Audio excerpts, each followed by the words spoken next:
Okay, if you have any questions or comments about Impact, put them in the comments section below. We'll start in just a minute.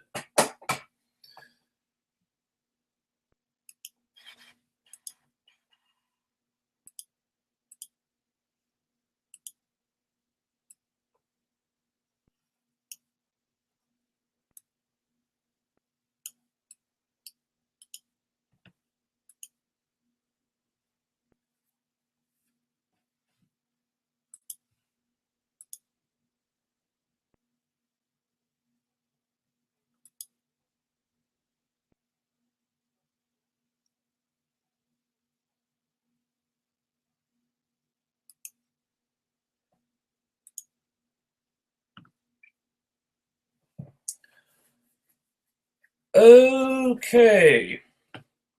I'm going to assume you guys can hear me. Yep, audio is working. All right. If you can't hear me, say so down below.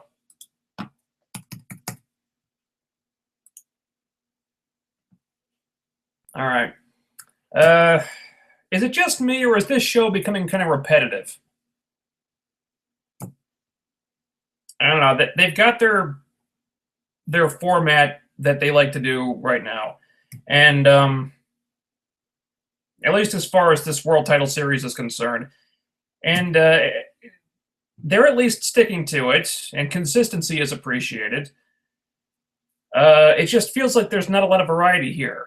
You know, they have a roundtable interview and promos, pre-taped promos that air during the matches, and then otherwise it's just a lot of matches.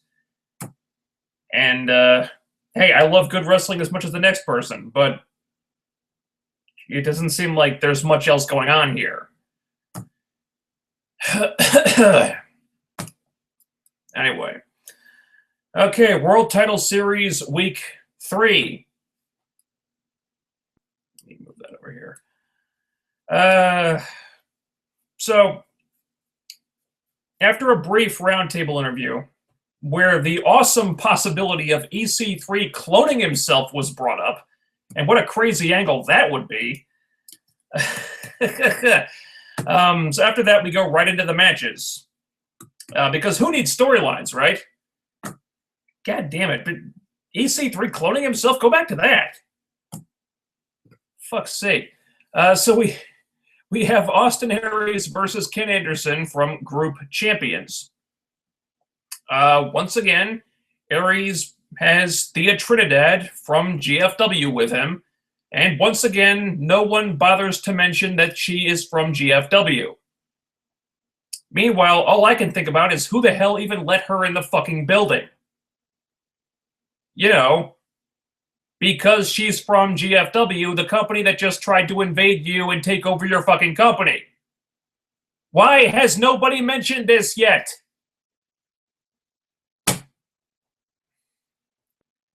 It's a really good match. Cool finish with the super brainbuster from the top rope. I enjoyed this. And without some kind of storyline attached to it, that's about all I can say about it.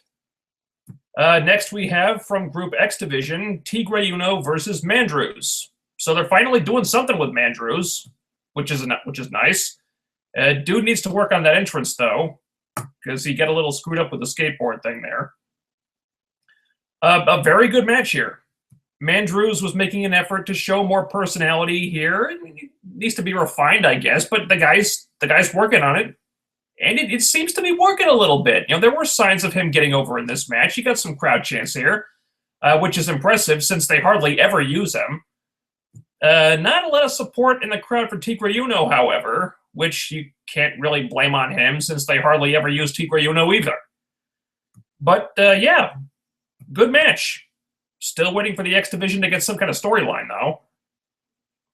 And then, at this point, for reasons that elude me, TNA, in their infinite wisdom, decided that it would be a great idea to 86 the planned Future 4 matches and re-air in their place the main event of Bound for Glory on Impact for free.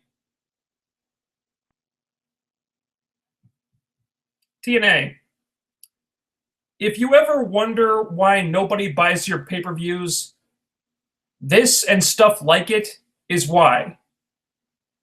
Because 99% of the time, all the important stuff happens on the TV show, rendering most of your pay-per-views lame duck events. And in the case of the other 1%, you do stuff like this. The end result being that anyone who actually paid $50 for Bound for Glory to see that match must feel like a total jackass right now. Hell, the only match on that show that I had any real interest in was the main event, and you just gave it to me for free. So I'll tell you this, TNA. If your goal in this whole thing was to convince me that I made the right decision in not ordering Bound for Glory a few weeks ago, mission accomplished. Quite frankly, I think airing this match on Impact was idiotic. Something they threw on there just to fill time that could have been filled with original content, maybe a storyline of some kind. And I'm sure I must sound like a broken record with that by now, but it's a legitimate complaint, damn it. At the very least, you could have shown the Future 4 matches instead.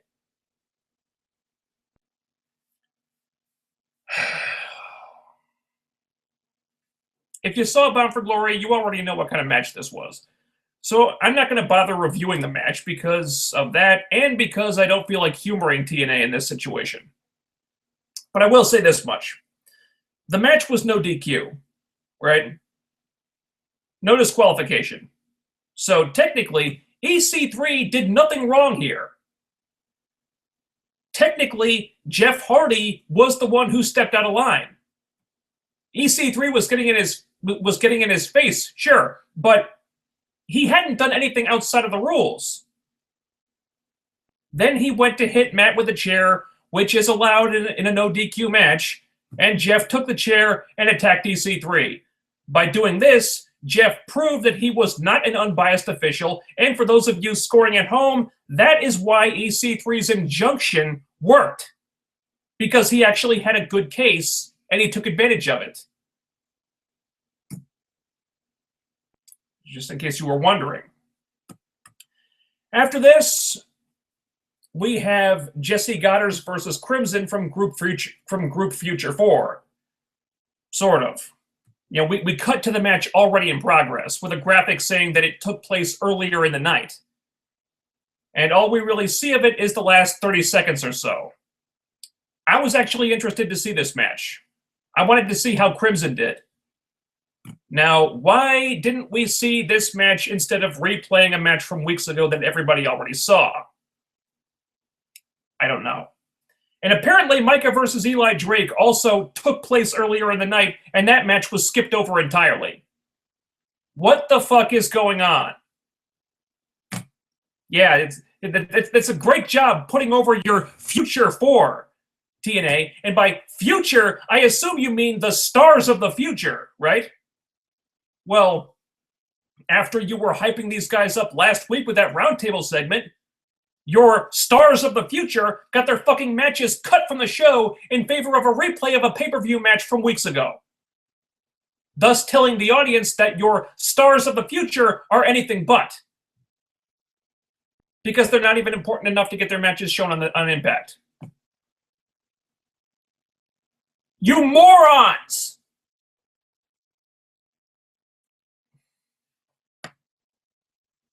Then we have Manic versus DJZ from Group X Division. So yeah, 2 X Division matches this week. Can't even remember the last time that happened. Another very good match between 2 guys who, through no fault of their own, we've been given absolutely no reason to give a shit about. And without more attention from creative, or any attention from creative, that's really all you can say about this. Manic wins, and who are we kidding? In Group X Division, it really doesn't matter who wins and loses because it'll be the same outcome either way. And finally, from Group Champions, it's Lashley versus EC3. So they had the right match in the main event spot this week, thankfully. It's a good match, with our Lord of Wrestling prevailing despite Lashley's despicable attempts to cheat his way to a victory. So 3 points for EC3, which you probably saw coming. If this thing doesn't come down to him and Matt Hardy again, I'll be shocked. And that's where the show ends, with the only hook for next week being Gail Kim versus Awesome Kong, which we will hopefully get to see if TNA does not decide to replay a Bound for Glory match instead. And with the tease of Gail versus Kong, and the tease of Gail versus Kong would have been more interesting to me several years ago, and it still is. But I'm sure it'll be a good match, but I'm afraid the novelty of it is wearing thin for me. And I'd be more interested in seeing some new girls go at it instead. Remember when the Dollhouse were getting pushed? That was nice, wasn't it? It was very refreshing. Just saying. And I'm not sure what else I can say at this point. I mean, despite the idiocy of cutting our future 4 from the show after they'd been built up last week so they could air reruns in their place, despite that, Impact was another good wrestling show this week. It seems like that's all TNA is trying to be right now, a good wrestling show. Nothing more, nothing less. The problem is they need to be more if they want to rise out of the hole they've dug themselves into over the last few years. And I don't feel like they're really trying to be more. Just seems like they're happy being exactly what they are right now. And that's not enough. It just isn't. Okay. Now let's see. I think I've got this worked out. If I refresh the page, the comments should show up now. And yes. Boom. Okay. Questions and comments time. If you have any thoughts about Impact, sound off in the comment section right now. Direwolf 87. Thea was not in the GFW angle and does not do many GFW shows anyways. Is she on their roster? If she's on their roster, then she still counts. Oh, so what? She was not a part of the GFW angle. She's still on the fucking GFW roster. Why should that make a fucking difference? Okay, if she was not intended to be involved in that whole thing, fine. But at least fucking mention that she's from GFW. Okay, the omission of that detail is very irritating. You know, it's attention to small details like this can make or break a fucking show.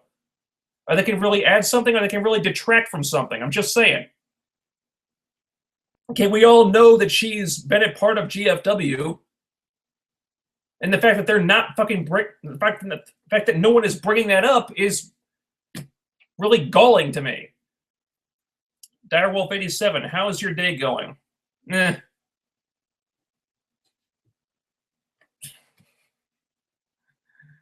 That's it. Just Direwolf 87, did you hear that the charges against Bram were dropped? Yes, I did. And apparently he's been reinstated by TNA. And, okay. I was prepared to say fuck that guy if the charges turned out to be real, but they were dropped, and he's innocent until proven guilty. So, all right, whatever. I'm glad it didn't come down to him having to leave the company, or TNA having to force him out of the company, because he's a good talent. If the situation didn't come to that, good. Direwolf 87, are you going to watch Kaylee Ray on NXT next week? Oh, I'll try to find the match somewhere. Yeah, definitely. Direwolf 87, do you want to see Manic go back to being TJ Perkins? Because on his Twitter, he does not want to wear the mask anymore. Dude, I don't really care. Would it make a difference one way or the other? Either he's wrestling as Manic or he's wrestling as TJ Perkins. What's the difference? Would there be any difference at all? Would him wrestling as T.J. Perkins lead to a dramatic reinvention of his character? Not really. He might wrestle a little differently. Like he might stop. I guess he'd stop doing that little Spider-Man type of move where he catches himself in between the top and the middle rope. He might stop doing that. Otherwise, he'd be the same guy, just with a different name and different ring gear. So stay as Manic, go back to being T.J. Perkins. Who gives a shit? It's the same thing either way. You know, I don't see what kind of difference that would make, if any. Direwolf 87. Do you like Mark Andrews' gimmick of being a 90s throwback? And he kind of has like a Bart Simpson vibe, in my opinion. You know, I think there's something they can do with that. You know, they always say the best gimmicks are the ones that are kind of like the wrestler's real personality with the volume turned up. And this seems like the way he really is. You know, if you look at his Twitter, his social media and stuff, he's a big fan of that whole 1990s youth culture shtick.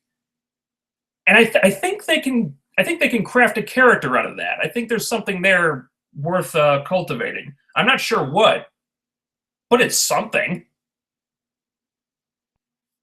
You know, it's better than him just being a generic spot monkey. It's some kind of character that they can work on. So yeah, if he wants to be, you know, the 90s kid, if he wants to be the 90s kid, you know, if Linkara doesn't have that copyrighted, sure, let it be the 90s kid. What the hell? It's better than nothing.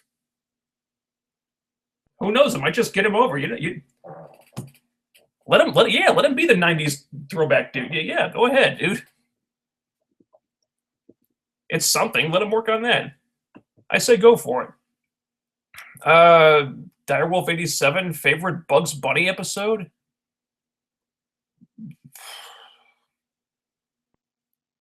Dude, I don't know. Dude, I haven't watched Looney Tunes since I was a kid.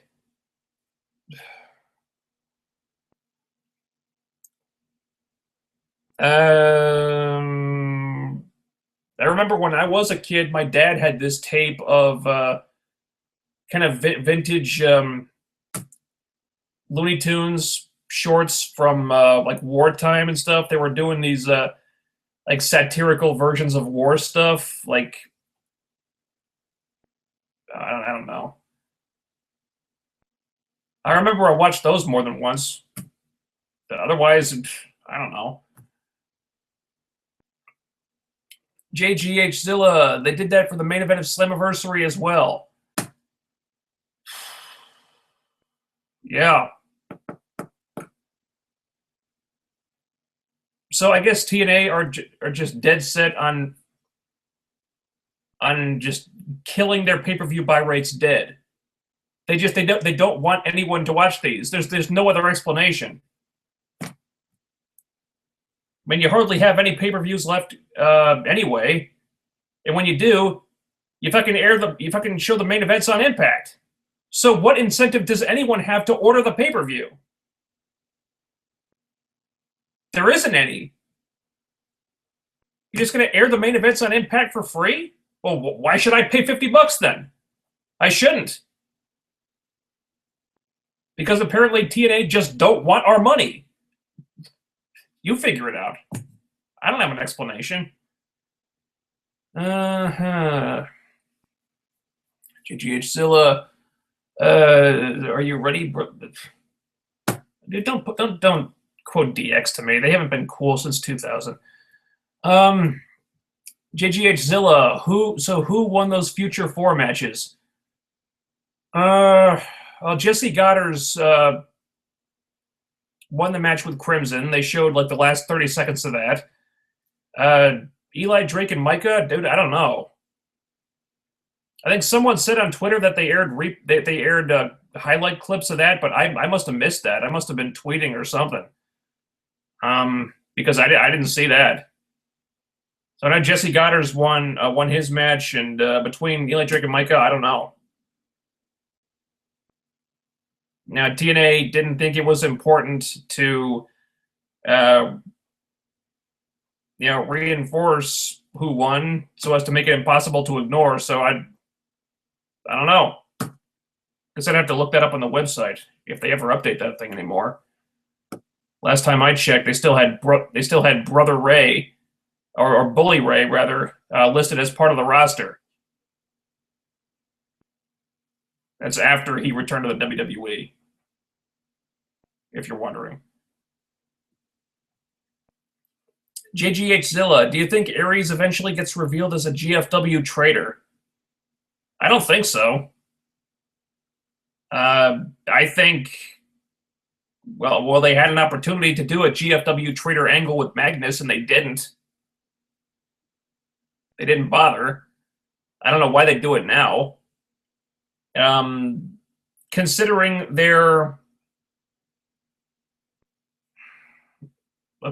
how they don't seem to care to mention that Thea Trinidad is from GFW, I suspect it'll just go unmentioned. He's bringing out this girl. Hey, it's Thea Trinidad. Well, she's from GFW, who just tried to take us over, but fuck it. That's not worth mentioning. If they haven't brought it up yet, I don't think they will. So I guess they'll just make nothing out of that. Jeff Atwood, with WWE making a DVD about Shane McMahon, do you think it's a sign that Vince could be stepping down? No, I don't. Vince will step down when he dies and not a second before. I am only mentioning that because recently Bill and Doug brought it up on Twitter, and they were both convinced that's the case. Yeah, I'll believe that when it happens. If anything, maybe they're doing it to entice Shane to come back and be inducted into the Hall of Fame, perhaps. Is he in the Hall of Fame yet? I don't know. That would be my guess, though. I think they're trying to convince him to come back for a brief stint and be inducted in the Hall of Fame.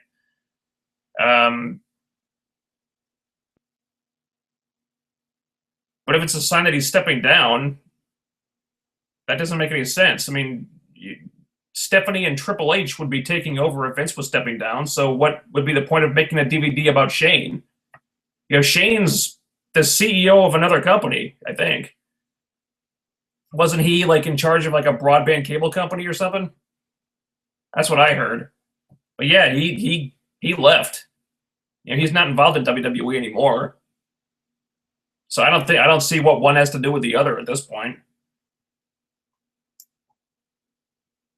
Steve Trowbridge, hello. Hey, how you doing?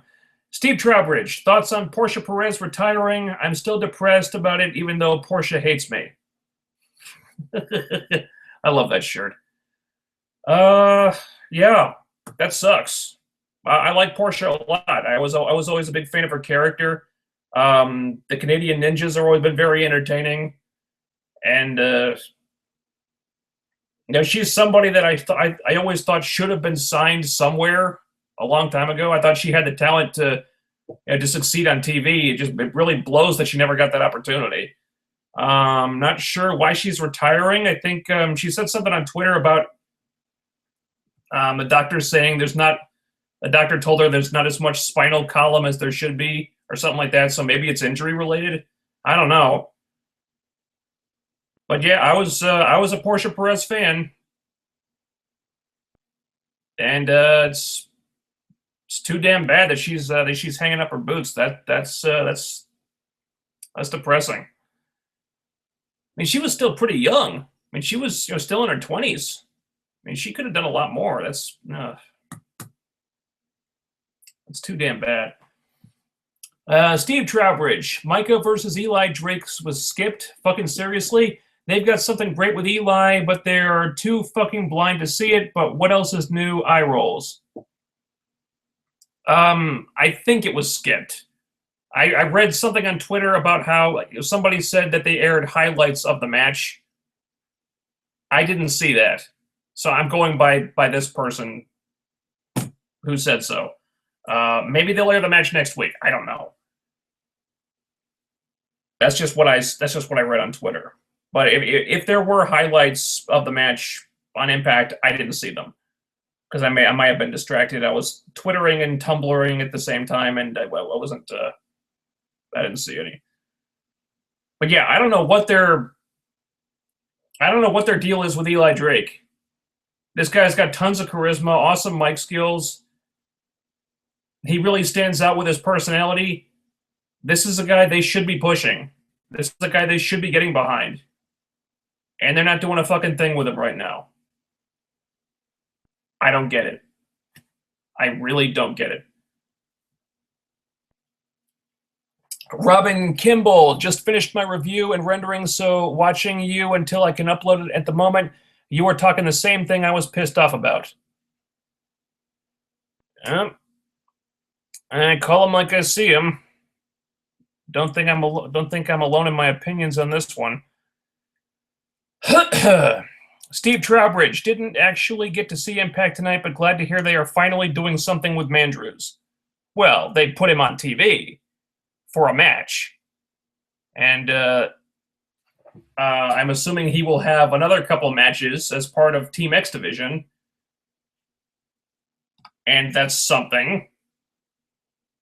It's not a storyline for the guy, but it's something. And I like Mandrews.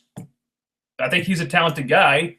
I think he could go places and succeed on television, so I'm glad he's at least on TV.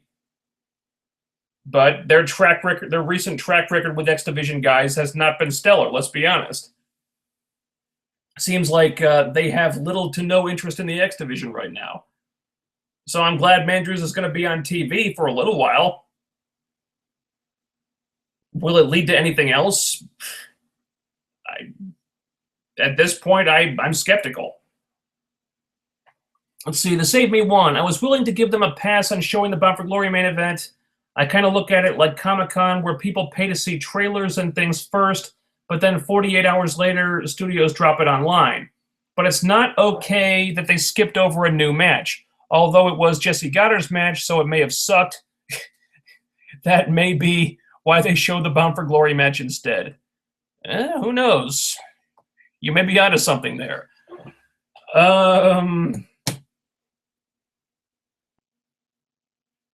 Comic-Con, huh? Okay, well, that's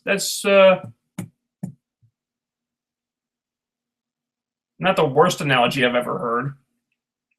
But, at Comic-Con, you get to see the stars, the stars in person, and you get you get to do other stuff like Q&As with the cast and things like that.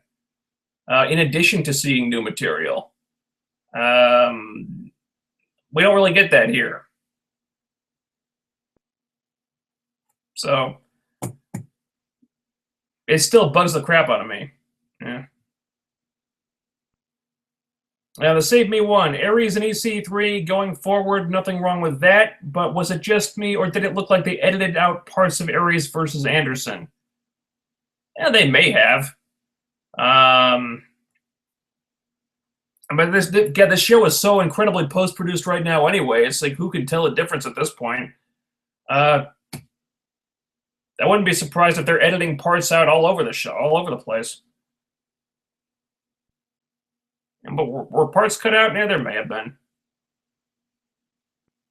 I don't think I really noticed anything, but I wasn't really looking for it. The Save Me one. For Josh Matthews to say that Shane Helms is the greatest cruiserweight champion of all time is some kind of stretch. What about Rey Mysterio, Eddie Guerrero, and Dean Malenko? Yeah, I didn't get that either. I mean, Shane Helms was great in his day, and I'm sure he could probably wrestle a pretty good match, post injuries. But the greatest cruiserweight of all time, where is Josh Matthews getting that from? I say that, having been a fan of Shane Helms from back when he debuted in WCW as 1/3 of 3 Count. Remember 3 Count? Yeah, I was a fan of 3 Count, and I was a fan of Shane Helms. The Hurricane stuff wasn't really for my taste, but he was a talented guy, and he probably still is. But the greatest cruiserweight champion of all time,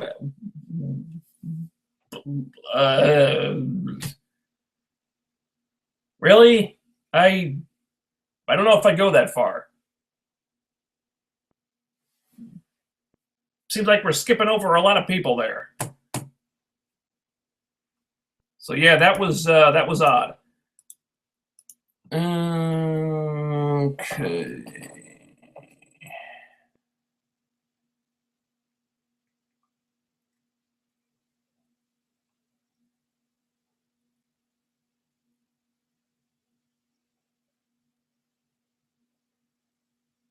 Wow, a lot more questions here. Um, oh, are these things all fucking out of order again? Hold on.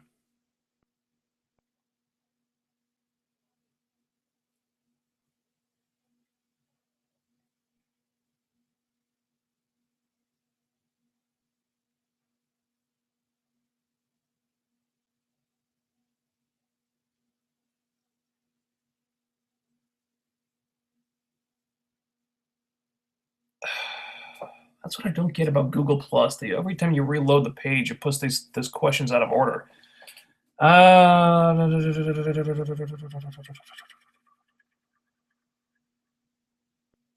JGH Zilla. What would be a grade for Impact?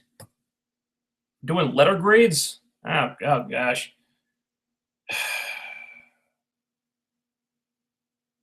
All the matches were good.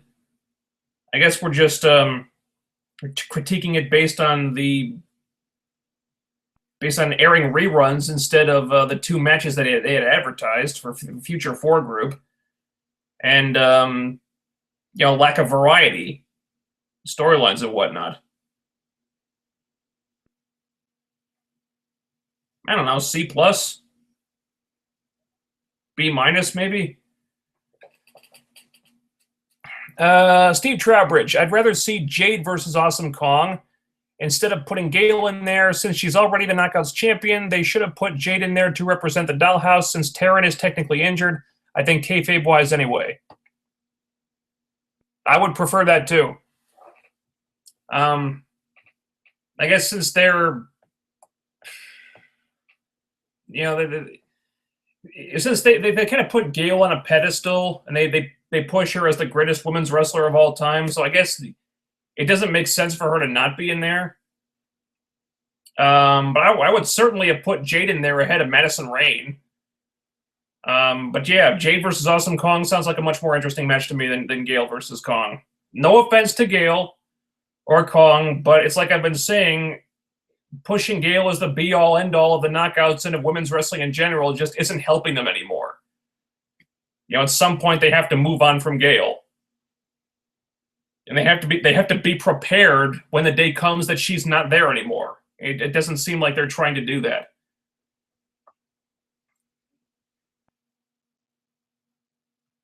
And Madison Rayne certainly didn't need to be in this tournament, whereas someone like Jade would have gotten something out of that. Just saying. William A. Bear, what are your thoughts on this week's episode of Arrow, The Flash, and the upcoming premiere of Supergirl? Did you see that Robot Chicken DC special? Well, I will get into my thoughts on Arrow and Flash tomorrow night in depth. I took my notes on the Flash earlier today. Wasn't wild about that episode. I thought Arrow was pretty good, though. Yeah, Supergirl's coming up pretty soon, isn't it? I think it's at the end of the month.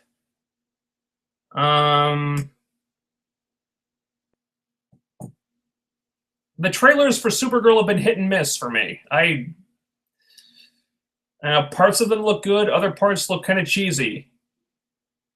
I'm not sure I'm going to be a fan of the tone they're going for, but I'll give it a shot. And I did not see the Robot Chicken DC special. Sorry.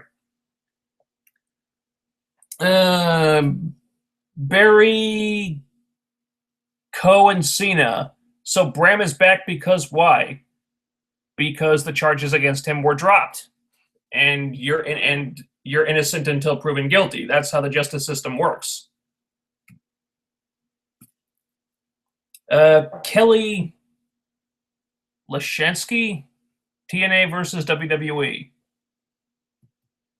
What about it? Do you have a question? Steve Trowbridge, you're really rocking the Jon Snow look, dude. Yeah, I guess. Yes, I guess I've got the Kit Harington mop on my head right now, don't I? Um, every time I think I'm about to cut it, I change my mind. I don't know. I kind of like this look though. Not sure when I'll cut it exactly, but we'll see. William A. Bear. I know this report was long ago, but what are your thoughts on NWA Wrestling having meetings with Spike TV staff? What are your thoughts on Summer Rae from WWE? Of NWA having meetings with Spike? I don't know. It seemed like Spike TV wanted out of the wrestling business. And, well, NWA would probably be a step down from TNA, so I don't. If there's any truth to that, I don't think it'll pan out. What are your thoughts on Summer Rae from WWE? There are times when I like her. I think she's good in certain roles. Although the less said about this whole Dolph Ziggler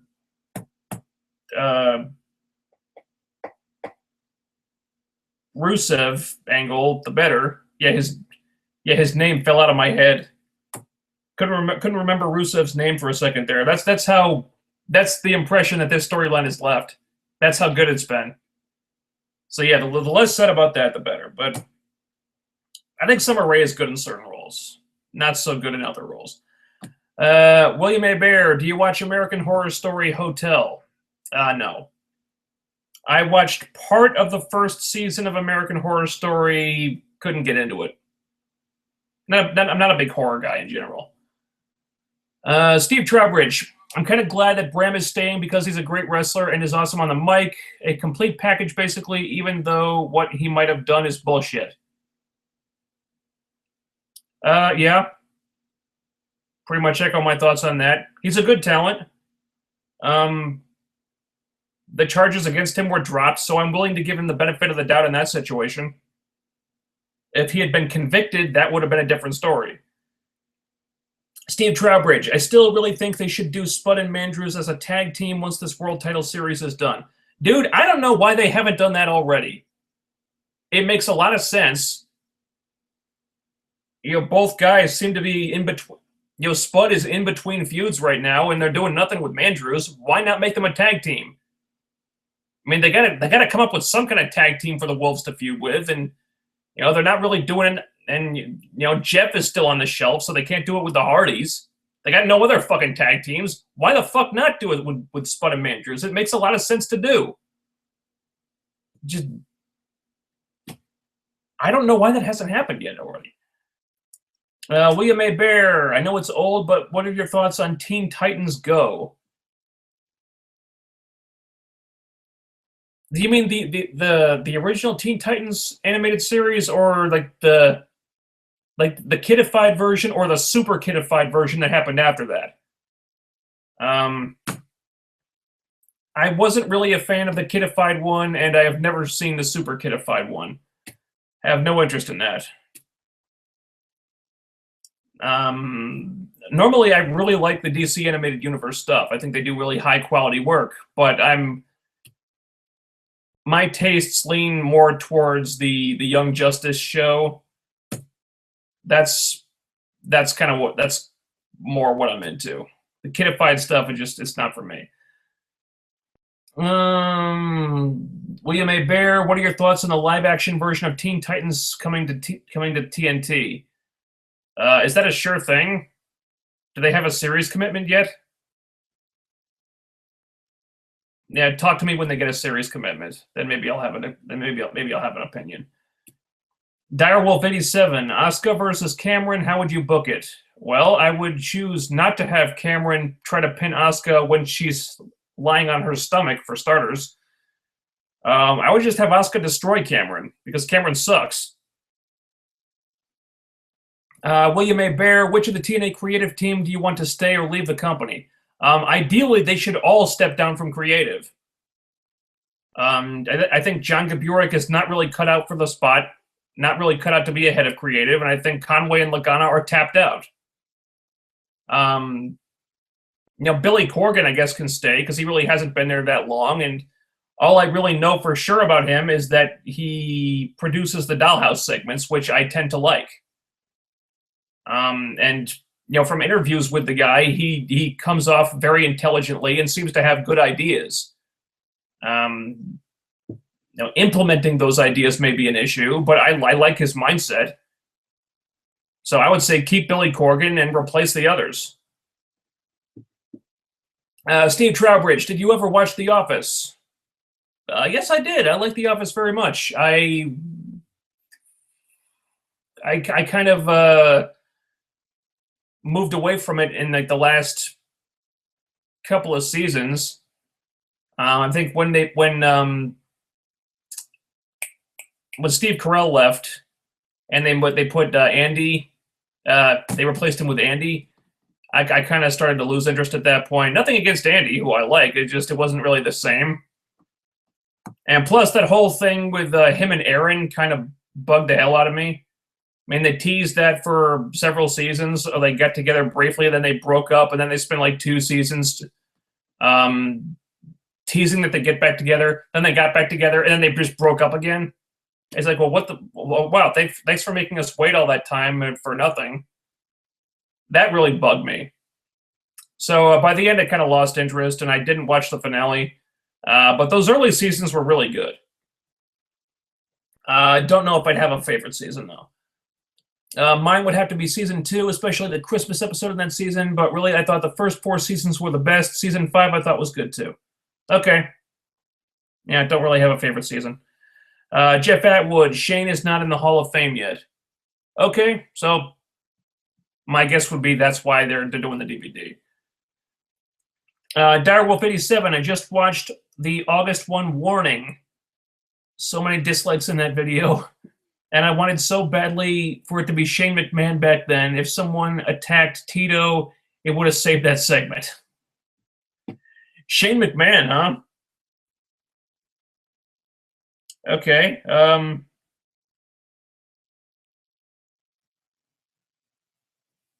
I remember a lot of people thinking it was Adam Pearce.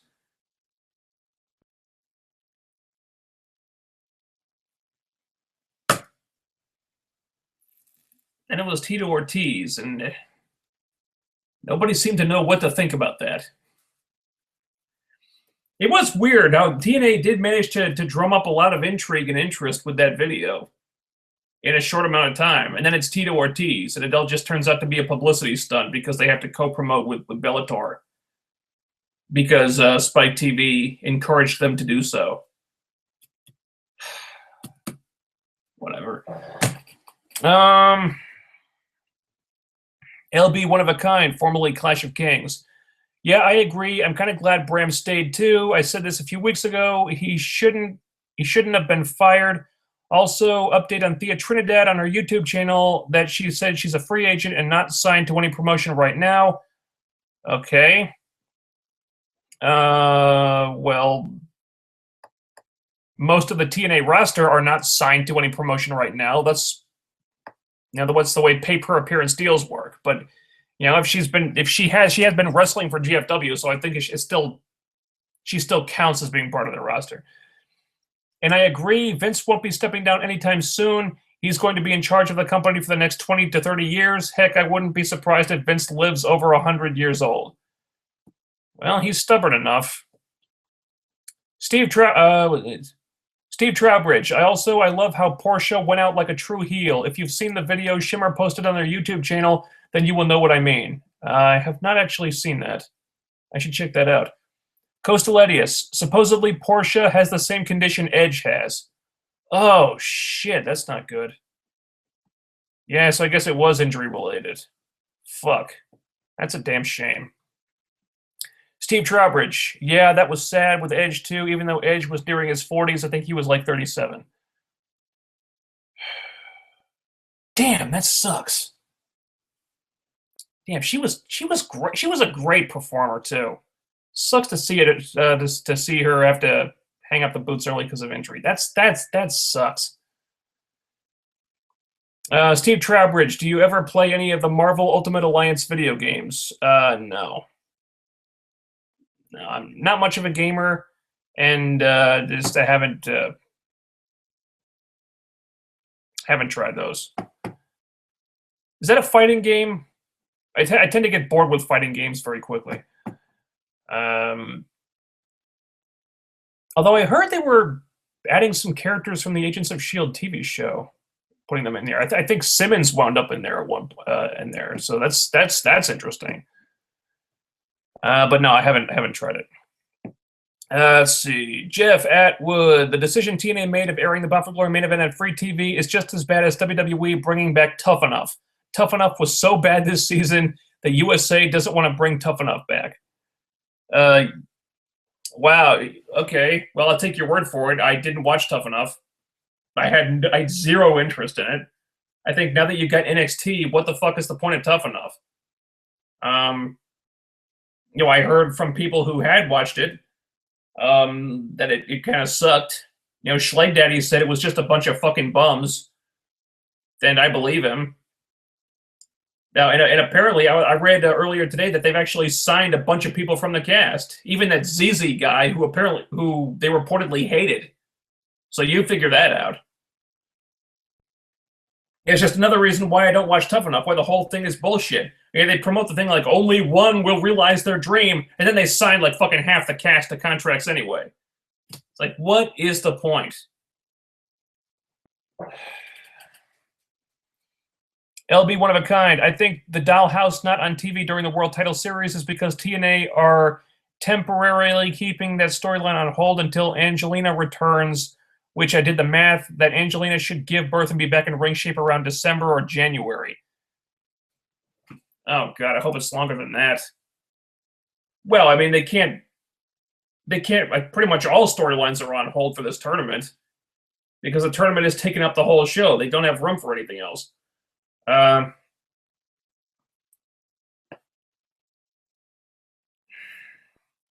God, I hope Angelina's gone for longer than that. I saw a picture of her that Davey posted on his Twitter earlier today. She doesn't seem to be showing that much, if at all, really.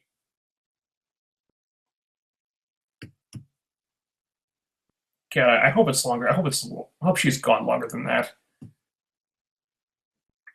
And if she wanted to hang up her boots and just be a mom, just focus on being a mom after she gives birth, that'd be awesome. But no offense to Angelina, but I just have no desire to see her anymore. It's pretty clear that her heart wasn't really in it at this point anyway.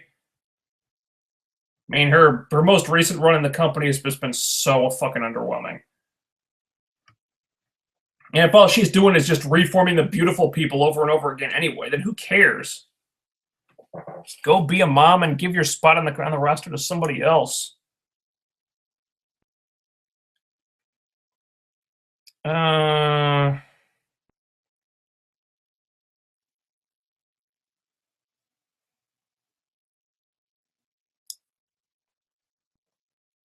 LB One of a Kind. Me personally, I would have preferred it if they continued the original Teen Titans cartoon instead of that Teen Titans Go show.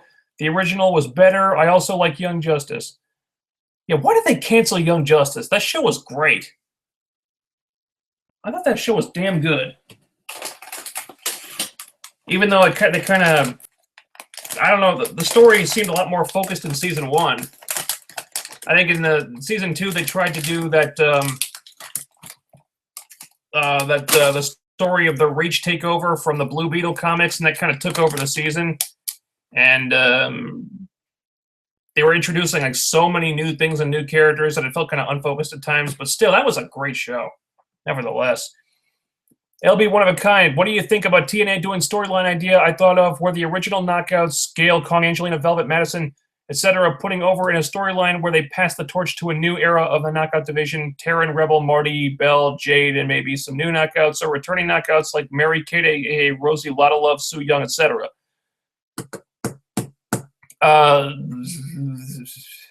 Rosie, Lotta Love, no.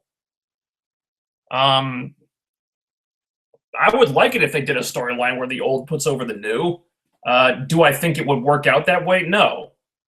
At this point, I think if they did a storyline like that, it would end with the old guard Knockouts winning and burying the new ones. Because it seems like TNA for some reason, just want to keep the knockout status quo as is for as long as they possibly can, and don't feel like elevating new girls and solidifying new girls unless they absolutely have to. And I don't understand that, but that's just how I think it would work out. I wish it was different, believe me. Steve Trowbridge, I still really think that no, I did that one. The Save Me one, I would like to see Gail get a run with the X Division title before she retires. I'm just interested to see how it would play out. And she could probably swing that. Well, and they might be able to pull that off.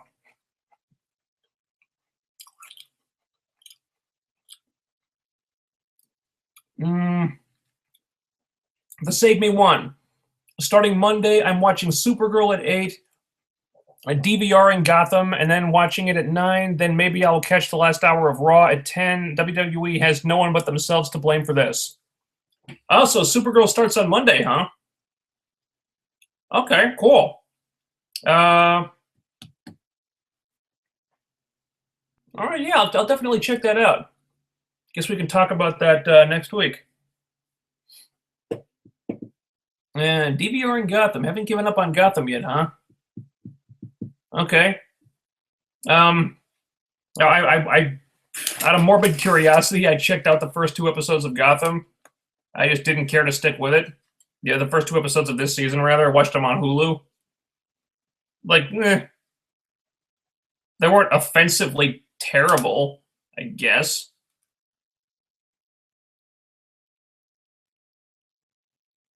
Maybe there have been some small improvements over last season, but it wasn't good enough for me to keep watching. I just don't care to stick with the show at this point. The Save Me, no, I did that one.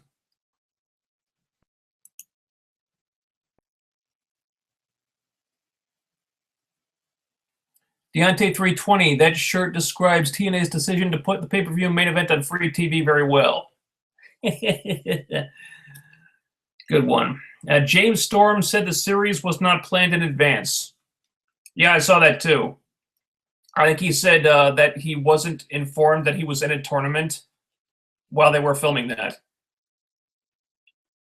I think that's the theory going around, how they were really taping some one night only shows, and that they did some rejiggering and it turned into Impact tapings. So yeah. Yeah, if he said he wasn't in a tournament while they were filming it, that doesn't surprise me. Because honestly, this does kind of come off like they're doing a one night only taping. Yeah.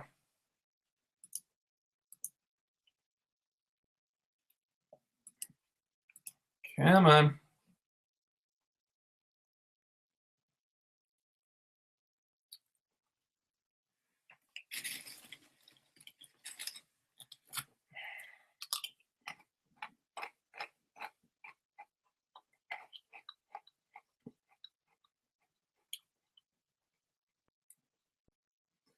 Direwolf 87. Do you find it annoying that Josh calls the matches still in WWE style? Not really. I find it a nice change from Mike Tenay's style of just calling the moves, which I was kind of bored with.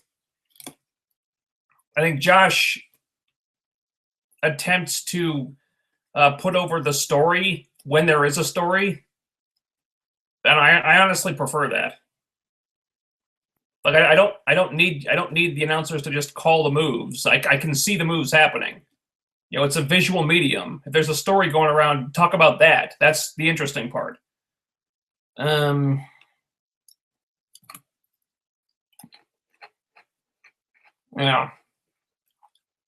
Shane Helms and TNA, when did that happen? And isn't that a bit late?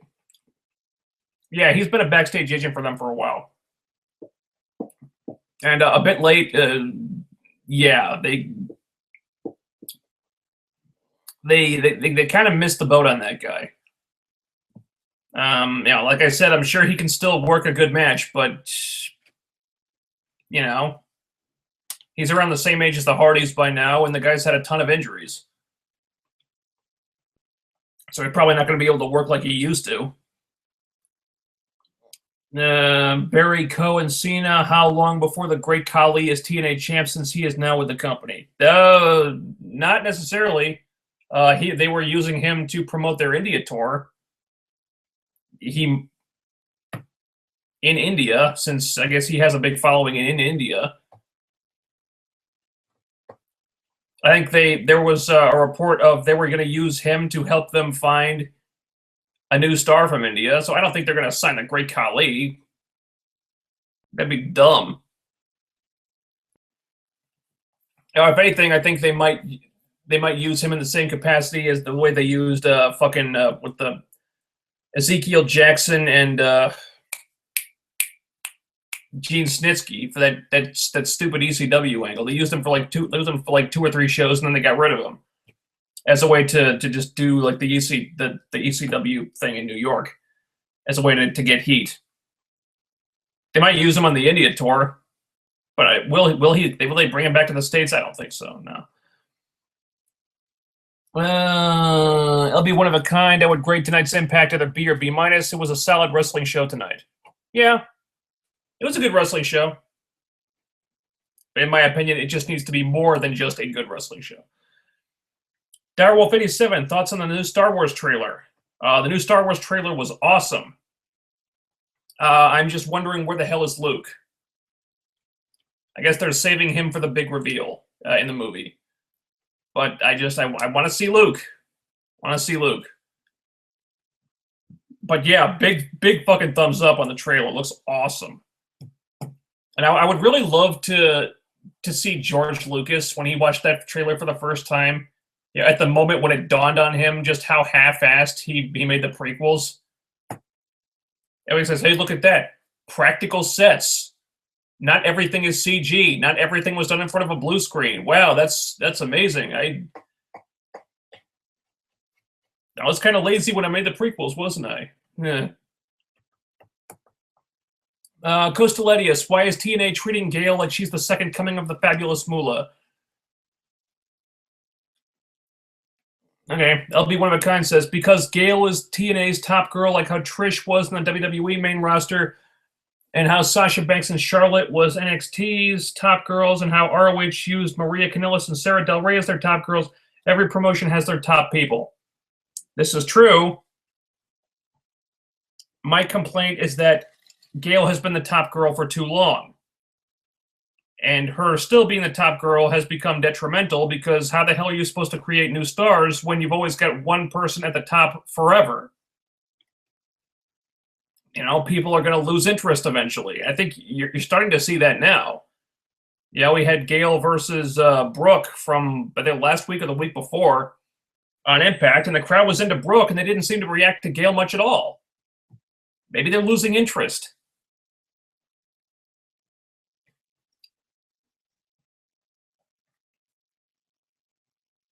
Magpie's Nest Productions, where do you see TNA in 6 months? They'll probably get a new TV deal somewhere. On what station, I can't imagine. But yeah. You know, one way or another, they've demonstrated an ability to stay in business somehow, so I imagine they'll wind up on a new network somewhere. Direwolf 87, Kaylee Ray versus Asuka. What do you watch? Oh, hell yeah. Hell yeah. Magpie's Nest Productions. Who should take over TNA Creative? Someone from outside the business who has a good and extensive knowledge of wrestling, but does not exist in the wrestling bubble. I've said this a number of times over the years, but if there is anyone out there who can get wrestling out of the slump it's in from a creative standpoint, it's not going to be from anyone currently in the industry. It's going to be someone who has an outside perspective, who thinks differently from the people who are writing the show now. And that goes for every company. Let's see. Steve Trowbridge. What were your thoughts on the send-off they gave Lita? I think it was really tasteless how they did that whole thing. I thought the crowd was totally disrespectful to her, especially after all she did for the fans. That's just my opinion anyway. Oh, Christ, that was a long time ago. Well, if I recall correctly, Lita was a heel when she retired, and she went out that way. You know, she didn't really get a great send off like the same way that Trish got. You know, she kind of retired quietly. So I think if the fans knew that was going to be the last time that she would be, you know, an active competitor, they probably would have treated her differently. Direwolf 87, Amanda, the runner-up to the female winner on Tough Enough, is on Total Divas. Yeah, I heard about that too. So again, it's just like, why fucking watch if they're just going to sign everybody they like anyway? You know? Okay, the runner-up to the female winner not only gets the contract, but she gets put on Total Divas. Yeah, only one will realize their dream, right? Yeah, sure. Save Me One, the original Teen Titans had moments. The Haunted episode in Season 3 and the Raven arc in Season 4 were classics. Okay, I'll take your word for it. Steve Trowbridge, I wish WWE would stop trying to make Eva Marie happen on NXT and just get get over her and fire her. I don't even think she's that hot. She seems average looking to me, not to mention plastic looking. In other words, emotionless. You know, I agree. I don't find her attractive at all.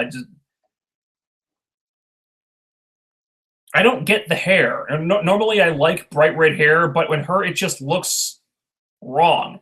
You know, she's got those like the ethnic features and like the dark skin. And for her trying to rock that hair, it doesn't look good. It doesn't look good. It's not the same as like a pale woman trying to do the bright red hair. Like Kaylee Ray, bright red hair on her, it looks good. She can pull that off. And Eva Marie, it just looks tacky. So yeah, I don't get Eva Marie. I don't find her attractive. It's just I don't get it.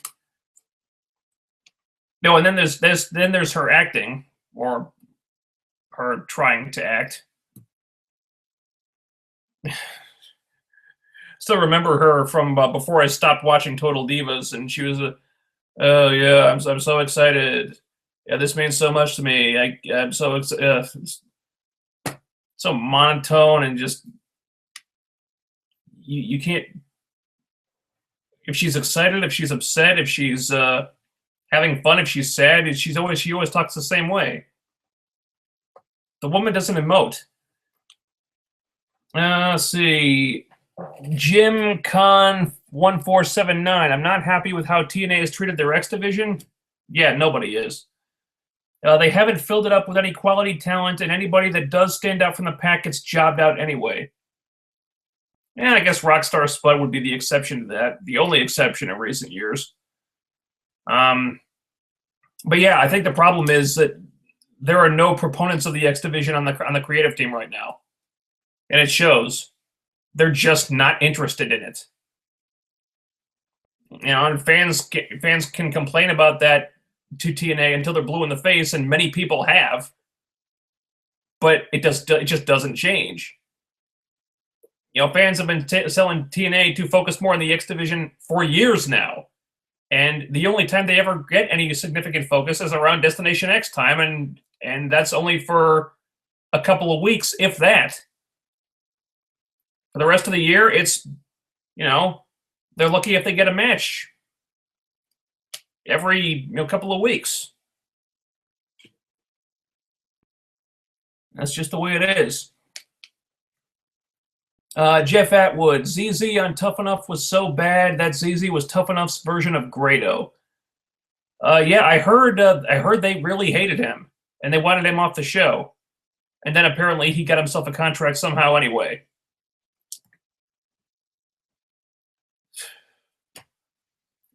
Kelly Lashansky, do you like NXT? I don't. Well, I don't. I should say. I don't like or dislike NXT because I don't watch NXT. I'll watch a segment here and there if I hear something's good, but most of the time I don't bother. I've said this numerous times, but the thing that turns me off the product of NXT is the complete discontinuity between that show and the main roster. Because they've proven many times now that just how detrimental that discontinuity is to creating new stars. Somebody could be the man on NXT, bring up to the main roster, and suddenly they're a jobber. Case in point, Adrian Neville. On the main roster for a few months, they've already lost interest. So it seems like the people in charge of booking and writing for NXT have completely different methods and ideas about creating new stars and about who should be a star than the people on the main roster do. But just because someone is great on NXT, it's zero guarantee that'll carry over when they get promoted to the main roster. There've been numerous examples of this by now. That just bugs the hell out of me. Steve Trowbridge, what are your thoughts on Haley Hatred? I don't really have any. Apparently, she's not wrestling anymore, but when she was, I thought she was a fantastic powerhouse wrestler. She especially had some great matches with Sarah Del Rey. Well, it's not hard to have a great match with Sarah Del Rey. I just was not very familiar with Haley Hatred. Not very familiar at all, unfortunately. Sorry.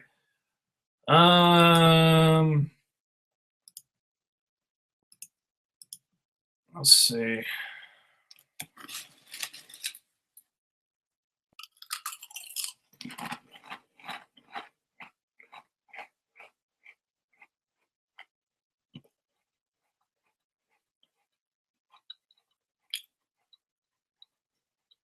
All right.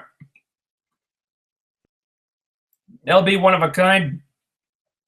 I'm hoping this storyline leads to Mandrews getting a push. What storyline?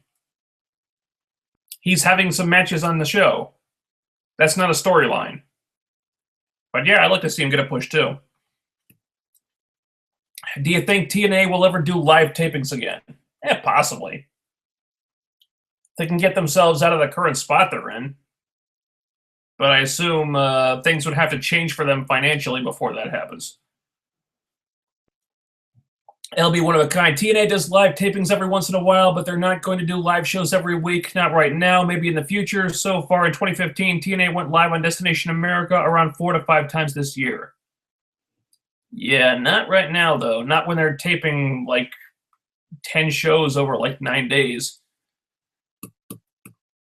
LB one of a kind. I'll take Grado over that stupid ZZ from Tough Enough. Gosh, he was so awful. Ugh. Take Grado before ZZ, huh? Wow. That guy must be really bad. Kelly Lashinsky did the Great Khali in TNA. Ugh.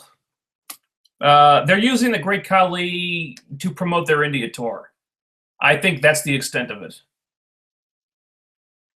They may use him on the India tour just to draw for the events because he does have a fan following over there.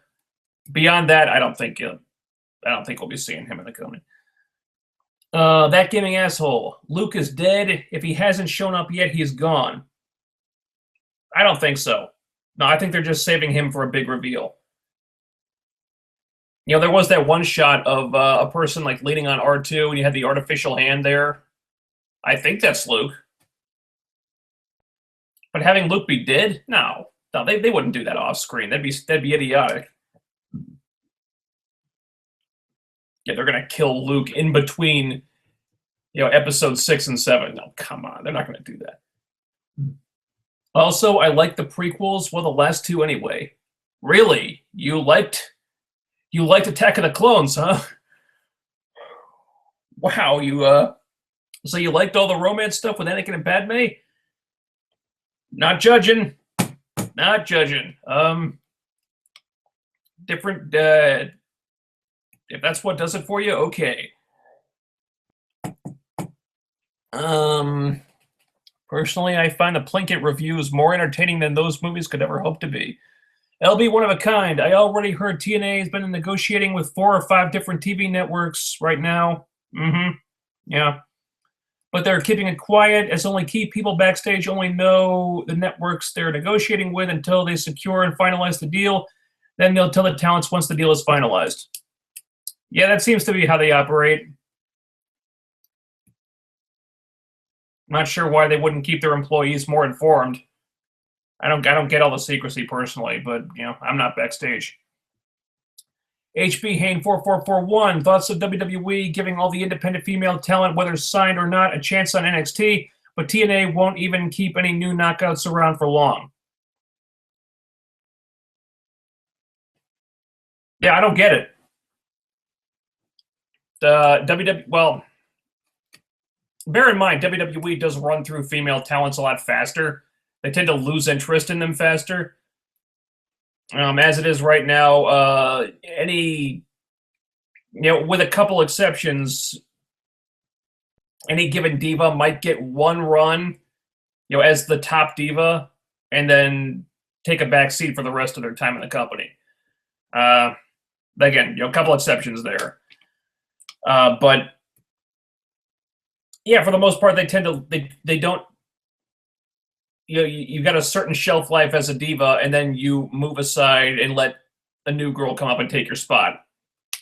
And TNA, they seem to want knockouts to keep their spots as long as humanly possible.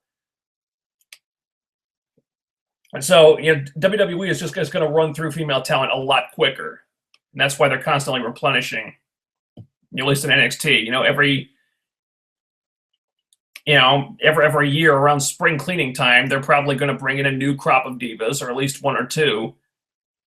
Meaning, other girls in the main roster are going to get de-emphasized. So they're going to be constantly replenishing in NXT. Whereas in TNA, it's like, well, these girls are never leaving. So there's only so many spots available. They're probably going to keep Gail in that top spot until she wants to retire. If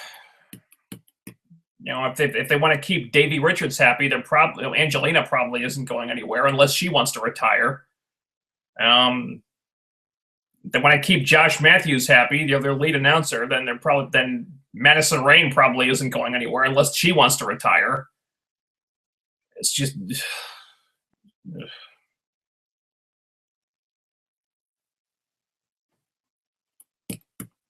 It's just a frustrating situation. The Save Me One, Luke is Kylo Ren. That's what people are guessing anyway. I thought Adam Driver was playing Kylo Ren.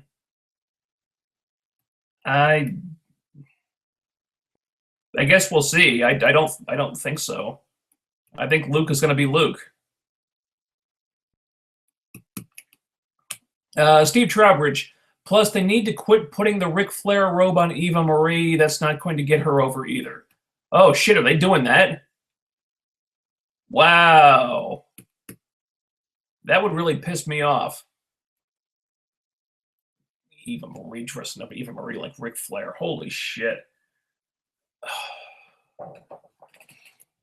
LB one of a kind. Do you think if TNA made the X Division title a more important focal point of the show, that it would kind of overshadow the world title and devalue the world title? No. It didn't devalue the world title before when they were putting a lot of emphasis on the X Division. I don't see why it would now.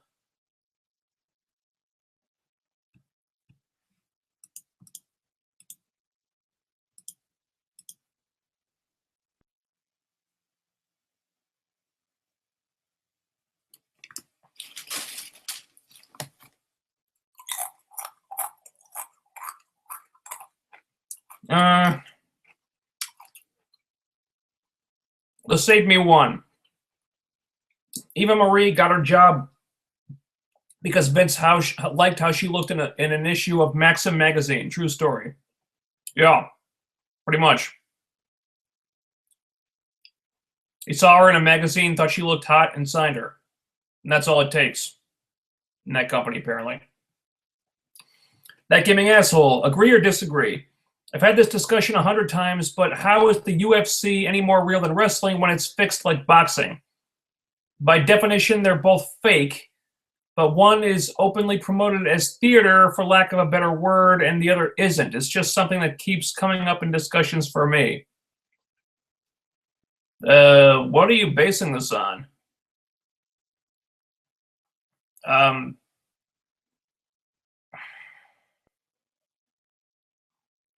how fixed do you think that the UFC is? I haven't heard many complaints about that. I know boxing is shady as hell these days. Probably has been for a while. I don't follow boxing, but I know there's a ton of corruption in that sport. By comparison, UFC seems pretty okay to me. I don't find UFC to be fixed. I don't really follow it closely enough for that, maybe.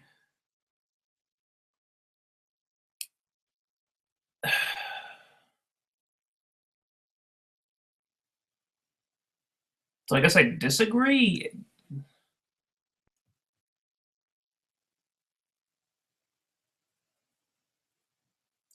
HB Hain 4441. What are Hideo Itami and Asuka? What will Hideo Itami and Asuka do in the main roster? The talent isn't the problem, and I think they're talking because their dialect is different. Should overseas wrestlers have dialect coaches to help with their talking? That would certainly help. I mean, WWE tends to get bored very quickly with wrestlers who don't speak English, who don't speak at least passable English. You know, Neville doesn't seem to have great mic skills, and that certainly hasn't helped his chances. What are they going to do in the main roster? And they'll probably, I think Hideo Itami will probably get stuck in the mid card for a while. Might get a mid card title run at some point, and that's it. I think he'll just stay there. As far as Asuka's concerned, if they don't like her look, I don't think they'll do much with her. That gaming asshole Luke is totally dead, but he died off screen because why not? Sarcasm. I don't care what anyone says, but I will miss Lucas more and more every time I think of this trilogy. Okay. I'm glad that Lucas doesn't have anything to do with these with the new Star Wars movies. I did not care for the prequels. Darth Maul was cool. That's about it. No, I really was not a fan of the prequels. Now, by the time Attack of the Clones came around, and you saw fucking Mace Windu jump out of a plane jump out of a transport ship onto a completely CGI desert, talking to a bunch of CGI stormtroopers in front of a CGI background, and it just looks like a fucking video game. It was pretty clear that Lucas's heart just wasn't in it anymore, and he didn't really care about making good movies. He just wanted to just sit on a soundstage and in front of a blue screen. Steve Trowbridge, the bloody tampon Eva Marie. I don't know why not. The bloody tampon Eva Marie. Why not? LB one of a kind. I don't know, but I kind of see potential in Dana Brooke, even though I've only seen a few of her matches in NXT, but I don't even NXT anymore. All right, I'll take your word for it. I've seen absolutely nothing of Dana Brooke, so I don't know. Kelly Lashansky, do you like House of Hardcore? I have not watched House of Hardcore, so I have no opinion. That gaming asshole about Anakin and Padme. Oh, jeez. Don't get me wrong, the romance stuff was pure shit, but I enjoyed the movies anyway. Then again, I actually kind of enjoy romance novels. I mean, I like the Twilight series well enough, but fuck 50 Shades of Grey. All right. Well, for me, I think the romance stuff was pure shit in those movies. It was one of the many things that tanked those movies for me. Is this horrible, god-awful, stilted, shitty, wooden romantic dialogue between two people with no chemistry whatsoever. Yeah, it just didn't work. Just didn't work.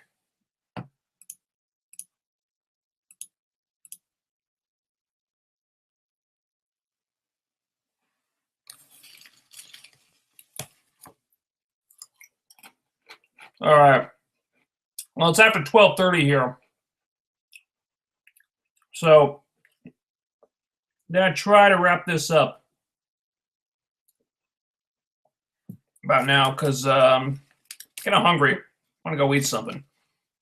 So we'll get to these last couple questions and then we'll call it a night until tomorrow. LB One of a Kind. Which diva in WWE do you think is sleeping to keep their spots in the companies? I have my thoughts on Eva Marie, the Bellas, maybe Paige, and a few others. God, I don't know. Well, we all know about the Bellas. That's not new information. Paige, no, I don't think Paige is. I don't think Paige would do that. She's talented. They seem to like her a lot anyway, based on her own merits. I don't think she'd have to, sleep her way to the top. I don't really like saying that anyway.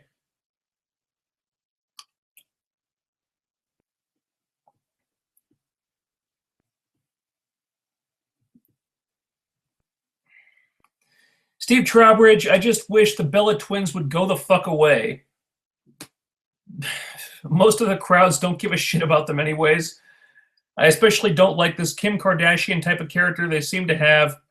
It's just really annoying to me and not in a good heel type of way. That's always the vibe I've gotten from them anyways, especially since their reality TV show started.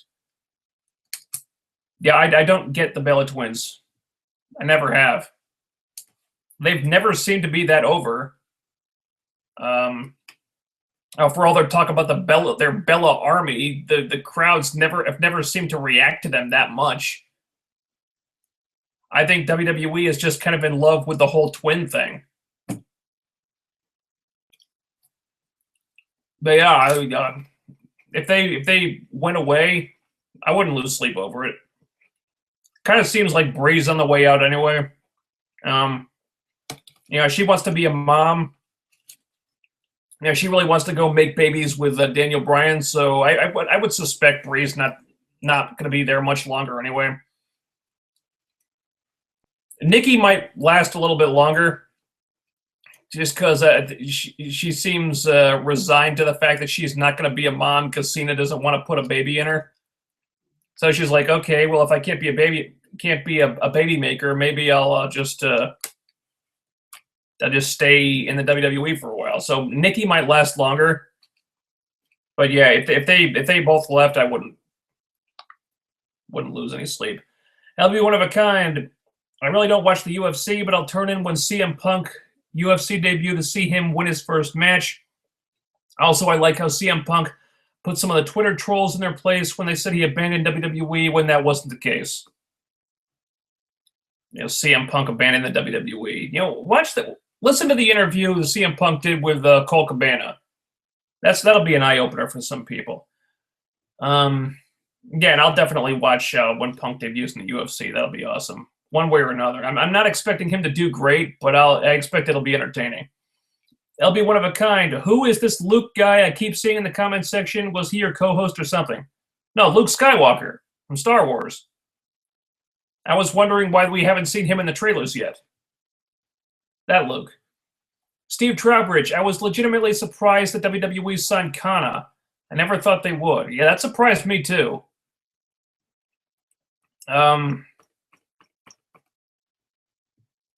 I'd like to think they're trying to change, but then the logical part of my brain takes over and thinks, well, they haven't had a great track record with Asian talents, have they? I just hope they don't turn her into a female type of Yoshitatsu. Well, fingers crossed, but if history is any indication, the odds aren't in her favor. I think they will have to have her slow down her wrestling because I don't think half the female wrestlers on the main roster could keep up with her. Though I suspect it's more than half. But yeah. I mean, they'll definitely have to have her tone down her wrestling. I mean, they do that with all the women most of the time. because they don't want the women overshadowing the men. That's just how it works in that company. Yeah, most of those women really don't wrestle to their full potential because they're not allowed.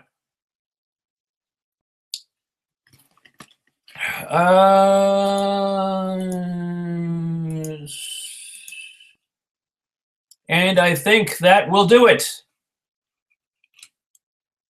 Okay, yeah, I think that's all the questions for tonight. Sorry if I missed anything. Like I said, these things are often put in there out of order.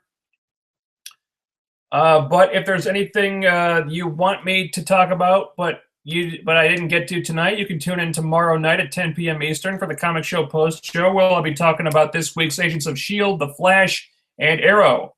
I'll be reviewing those, and we'll talk about those and anything else you want to talk about, too. We got Supergirl coming up. I guess Heroes Reborn is still a thing, if you care about that. I'm not watching that show live. I keep forgetting it's on, so I'll watch it on Hulu, I guess, but yeah. Yeah, that's still a thing. So you can ask about that if you want, or anything else you want to talk about too. So Comic Show Post Show tomorrow night, 10 p.m. Eastern on my channel. And I will talk to you then. So until then, thanks for joining me tonight. And have a good evening. Talk to you tomorrow. Later.